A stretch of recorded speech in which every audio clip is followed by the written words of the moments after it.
It's happening, y'all. It's happening right now. In your ears and your eyes. It's happening simultaneously. You're not ready. You're not ready for what's coming. And it's here. There it is. You weren't ready and it came. How's it going, y'all? I'm back. It's been like 2 weeks. And Texas is popping off.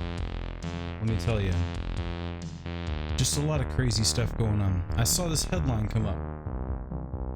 And it's talking about our Attorney General here in Texas, Kim Paxton.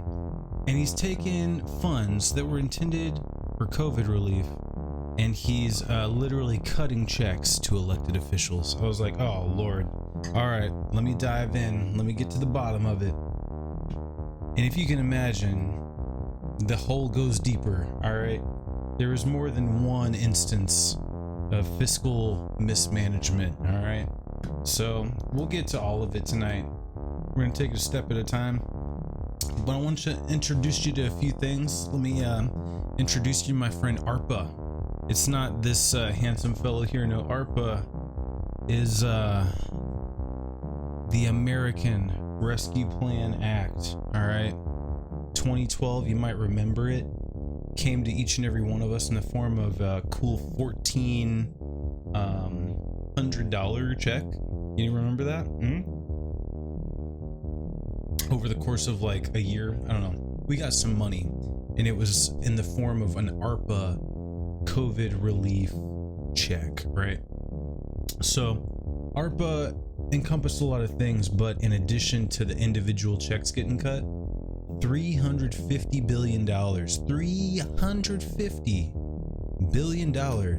went out to cities, states, and counties. And the idea is, hey, we're having a rough time in the US, but we make a good buck around here in the old US of A. Let's cut $350 billion, okay, and hand that out to the states and see how they do. Get creative, solve some problems. Your hospitals are overrun with COVID patients. Please, for the love of God, make some safe and non-virus spreading environments in your hospitals. Schools, you know, your poor teachers are quitting. The classrooms are overcrowded. They're underfunded. The teachers don't have supplies. The teachers aren't getting paid right. It's like, solve a problem. Take this money. So Texas got some of that. $12 billion to be exact. And we did not put it to schools, and we did not do the hospitals either. So we'll get into exactly what we decided to do. But as it turns out, I came out here to meme on Texas, and what do you know? The rest of the US is a bit of a disappointment as well. With $350 billion going out to the states, what did we do with it? Well, we hired more police. Dang it.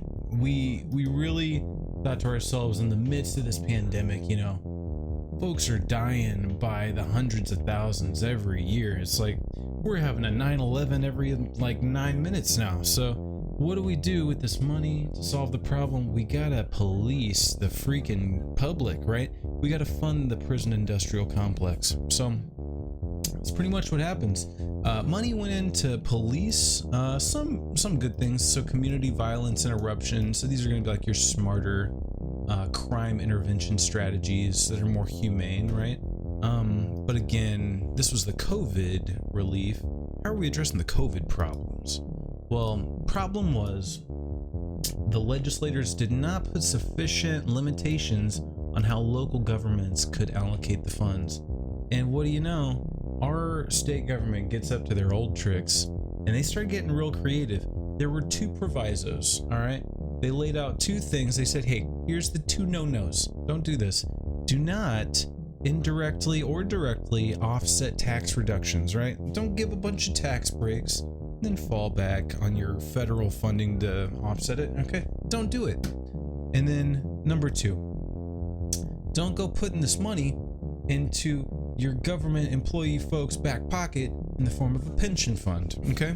So 2 provisos, pretty simple overall, not too crazy, and we're gonna see just how Texas was affronted by this notion, and with pretty much all of its expenditure, spat in the face of these rules. So lot of great things that Texas got up to. Something that we do in Texas, you may not be familiar, we love businesses. We think they're hot. Texas just wants to like get up and sniff a business. Texas is hot for business, and we don't tax them on account of that. Texas doesn't have an income tax. Texas doesn't have an employee tax for businesses, and they don't pay based on employee income the way that other states do. Texas is one of 5 states that's laid out that way. So we do rely on businesses when they buy a property to pay a property tax. You know, that property tax goes to the local schools. We rely on businesses when they have employees to pay into an unemployment insurance fund that every state has. And if these businesses are taxed correctly, well, that unemployment fund gets funded and then people get unemployment. However, that didn't quite work out in Texas. You see, along comes an emergency, and Texas typically relies on a little bit of lending. Okay, big independent Texas has a bit of a solvency problem when it comes to funding its UI fund, the Unemployment Insurance Fund. So what we've tended to do over the past 40 years or so, let's see here, Texas has not had a solvent unemployment compensation trust fund since 1974. Okay, what we do, we take loans from the government in the form of Title 12 unemployment loans. But then what happens when you come up on, you know, an economic climate like the pandemic? Interest rates are about to spike up, and they're looking at all of this debt that they take out all the time. They're like, are we about to eat this cost? Good God, what are we gonna do? Well, Texas decides, well, instead of like funding hospitals, shoving a bunch of money at the schools, why don't we pay off this debt and clear the roster? We're going to be sitting pretty after this COVID relief. And so that's what happens. And 56% of our $12.7 billion, so it was like $7.2 billion in Texas, went directly to paying off our unemployment debt. Crazy. It's like, why don't you pay it off to begin with, and then we can take all this lovely COVID money and solve big problems like overrun hospitals, overcrowded schools. I mean, those both sound great to me. It sounds like things that would make people want to move to Texas and like pay more money to live here.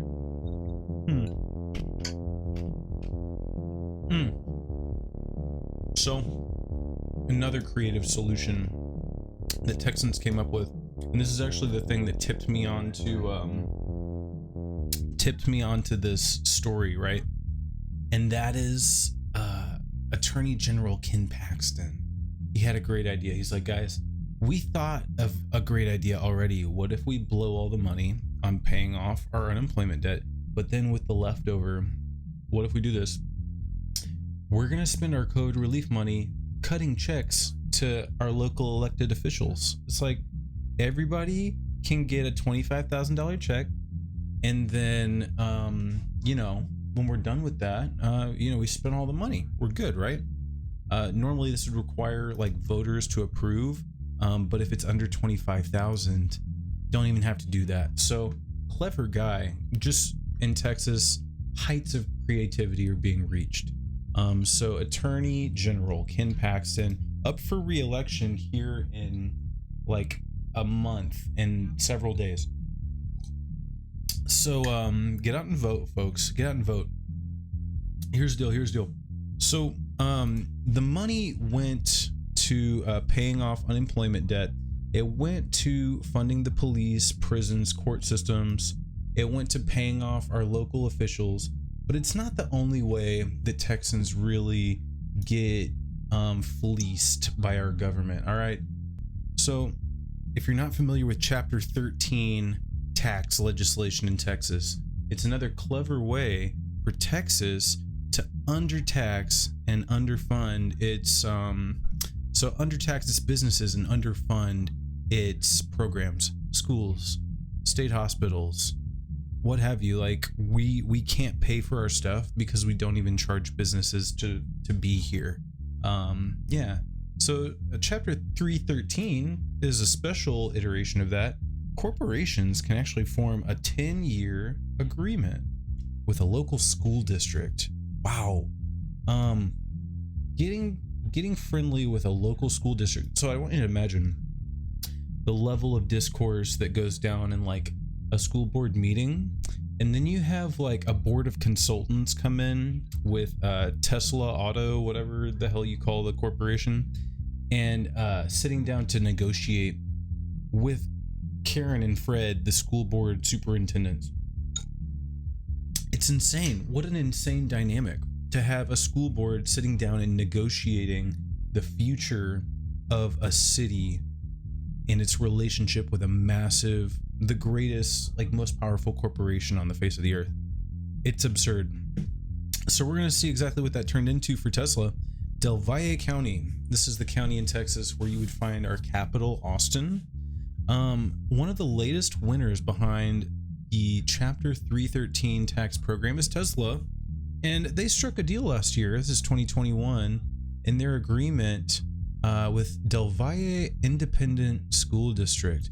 We're going to see how their $1.1 billion property valuation went and then officially got wrapped down to a 7%, like a 93% devaluation, to the point where they're paying for 10 years on only 7% of the value of their $1.1 billion property in Austin.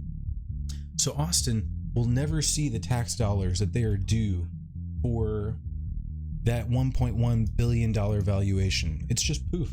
And I'm sure someone got paid off, and I'm sure they're, doing a great after school program. Tesla's Tots, I'm sure, is a killer after school program. But at the end of the day,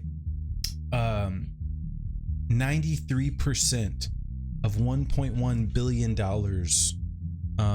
taxing that level of property, that seems like a thing you want to do. But Del Valle Independent School District opted not to. Okay, so what happened with that? Literally, Tesla made out pretty for $49.7 million worth of tax revenue. Just never got collected on count of Chapter 313. Genius Texas tax policy. Like, what would silly little Del Valle Independent School District do with $49.7 million over the course of a decade? So you're actually in good hands in Del Valle County. The superintendent, this is Del Valle Superintendent Annette Thiel, okay? She told the trustees only projects that bring in more revenue than the proposed offset are going to be eligible. So quit your crying, quit sweating in your pits. She's saying, listen, it's going to be fine because the businesses, they're not going to be paying their taxes, but we're going to make so much money from the, from the under the table stuff, but taxes down the line, we'll sort out the taxes. And that's actually how Chapter 313 works, is the tax burden is lifted from the corporation that's in that area.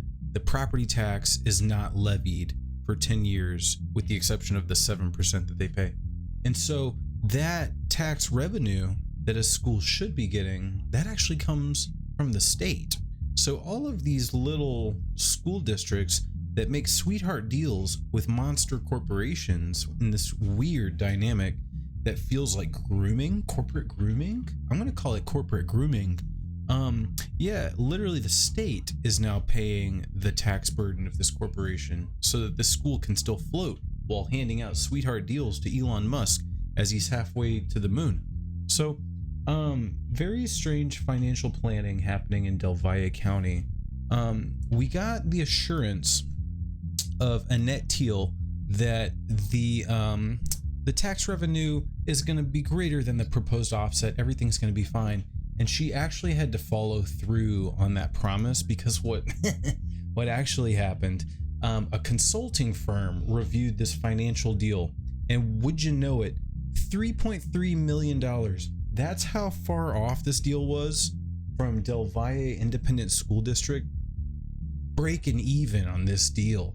They literally were almost gonna pay Elon Musk to set up shop there, which is insane. So what happens?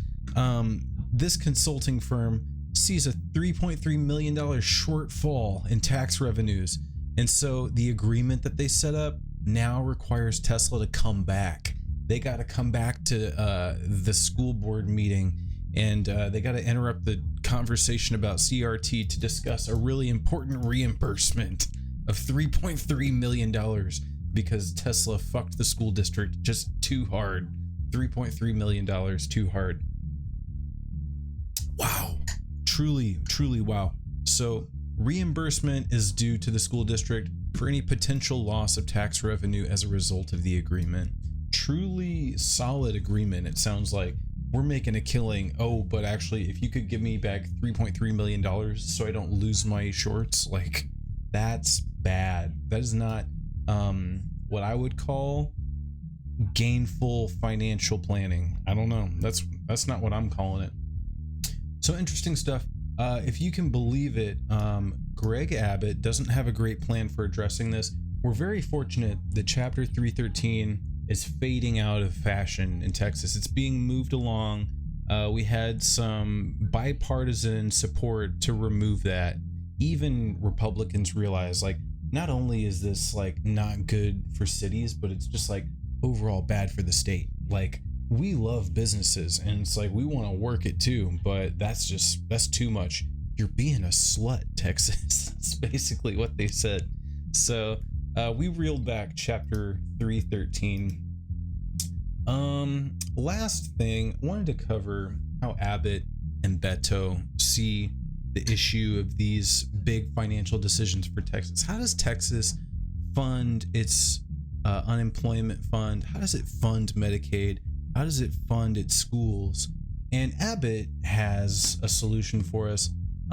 So I'll tell you right now, we are on Beto O'Rourke's website, right? So full disclosure, he is laying out the facts on Abbott though. Literally, Greg Abbott is receiving a hell of a lot of donations. In 2020, what did Abbott get? I think it was like $1.1 million for his 2020 election cycle. Yeah, $1,030,000 in the 2020 cycle.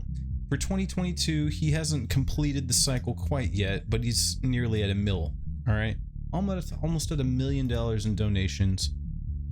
So we can understand the man's logic when he says the key is going to be two things for getting your property taxes down. Think about this.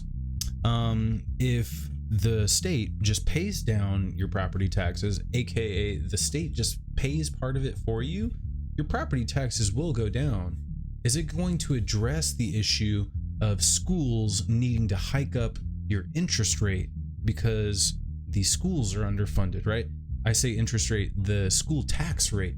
So a better plan would be one that addresses the school's need instead of band-aiding over people's property taxes, seems to me. So that was one idea he had: pay down property tax locally. And his other solution is literally just cutting checks for people with property taxes. If you don't recall, I mean, it's late September 2022. We just got through with a round of Republicans complaining about students, of all people, getting a little bit of financial relief. So you can imagine how loudly they're gonna cry when the homeowners receive a check for just being a homeowner for relief from their property tax. You know that Republicans are going to be supremely pissed on that account. So essentially what we've got in the past, it was a 50-50 split, and now the state is only paying 40% for the schools. So what happens? The school still needs the funding. Like, we're teaching just as many kids as we used to, but now we have to pay 60% instead of 50%. So what do you know? They're driving up the property tax rates so that they can make up for it. And you know, this is Abbott trying to back the state out of liability for taking care of education. Come on, like, that's where you're gonna step back. So Beto has a different plan. Beto intends to fund schools, get us back to the 50-50 split between state and local coverage of school costs, right? Solid idea. And then with regard to the unemployment insurance, the reason that is having to be paid for with our COVID relief, the reason we're having to waste COVID relief on something like that citizens should never have to think about, is because we're giving sweetheart deals to businesses. We are not taxing businesses the way that we should. And the result is we're not funding our unemployment fund for our citizens. So yeah, now we have to pay off a massive backlog of Title 12 debt using what should have been a vastly needed influx of cash into our hospitals and schools. It's not what we got. Guys, here's the deal. I'm pulling up Beto's page here because we've got a month and some days before it's voting time. And if you were not sold on Beto just because of like this little thing right here, listen, there's a lot of issues in Texas, but this one right here, having your guns taken away, just how could that possibly be high on your list of concerns, right? If you're a Texan and you want lower property taxes, if you're a Texan and you want schools properly funded, you want Medicaid properly funded for old grandma who's relying on a breather, relying on dialysis, relying on, hell, I don't know. But do you want Medicaid funded? Do you want the unemployment fund funded? When you get COVID, you can't go into work. You got to take a couple of weeks off or something. Do you want to be supported by your state after all the hard work you've put in at your job? We deserve the unemployment fund. We deserve Medicaid after a long life of living healthy. We deserve a quality education in Texas. Abbott does not have it in his plans to make that happen for us. So why don't we look at some other things? Y'all know how I like the power grid. We were just talking about this the other day. I was cruising through this page and I did not realize something, so we're gonna finish on this. Literally, people in Texas pay $45 on average more every month because corporations in Texas that provide our energy, during the freeze, there was a massive blackout and massive shutdown of all of these providers, and the few providers that were putting out energy did it at an insane markup to the point where they got sued. And I tried to look into it at one point. The legal battle was so convoluted, but at the end of the day, Texas caved, and Texas said, you know what, honestly, charge us the money. Just we'll give you the, how much was it? $1 billion a gigawatt hours. Okay, we'll pay it. So now, instead of these corporations sucking a nut and saying maybe we can't charge 18 times what's normal for energy, now we're dividing that cost up over the coming decades for Texans, and every Texan who pays for energy is paying $45 more on average to make up for the failure of these corporations. So straight up, yeah, it's just so many ways that the Republican Party is cutting you, and we got to start recognizing it. We got to call it out, and coming up to election season, we got to realize we are being screwed. It's time to turn it around, y'all. So why don't we just turn up this jam? We're gonna end this stream right, because I got a little more sauce for you. You didn't realize there's a little more sauce left in this squeeze bottle over here.